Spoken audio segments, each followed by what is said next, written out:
pangalan, Sanford, pare, lahat first pickable. Oo nga, no, pwede nga naman. At takip mo kayo susunod ng Marcel.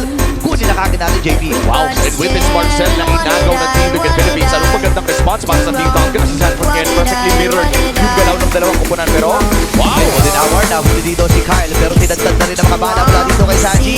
Tatama din! Yung traction ball para sa Sanji. Ano wagi? Tinetay kasama na karin. Pero JP, nakalahat yung HP. Dato 10%. Tama si Kyle. At pintada ng Sanji with the first one. Maiipit din itong si Blau. Hapa sa gate. Nakakilan na din si Kyle. Easy. Papatayin na rin. Ulit dapat din si Sanji. Preparation na nagamit na sa Venom. Si Duet. Pero solo ata ni Sanji ito. Siya makamatay pero makakabawi niya pa si Sanford. Ipanghihigan niya ang kanyang sansan.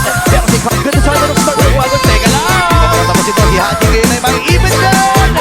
Walang flicker si Hadi Pantangas. At si Clark naman ngayon ay pinapasok na sa loob ng turret. And si Dugan Philippines. Setup ng Team Falcon, hindi na ka rin. Teka lang, ayaw pamigyan! Pressure na nagamit din. Play na sa mid si Haji na naman ang bibigyan! Wala pa si flicker din. Sinasamantala ng si Dugan Philippines sa pagkakataon ngayon na atras na rin. Ito si Sanford. Sabi si Dugan. Sinata ni Sanji dito ng mga bala. Ngayon si Kyle ay nakakalahati. Flicker nagamit na rin ni Owen. Sa sakripisyo na nila si Flash. Dito ni Owen.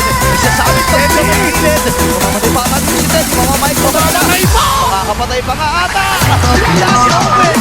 Sunod na kapakatingin now for Team Liquid Philippines. Itutuloy pa din ang punta. Maukuha nila ang pinagkakaroon na si Carl. Pero sumasalit ang pressure na nagamit din. Pero doon si Kyle. Wow! Ito tatama hindi. Kasi na-picture na dito si Kyle. Inaabaw. Natunaw lang.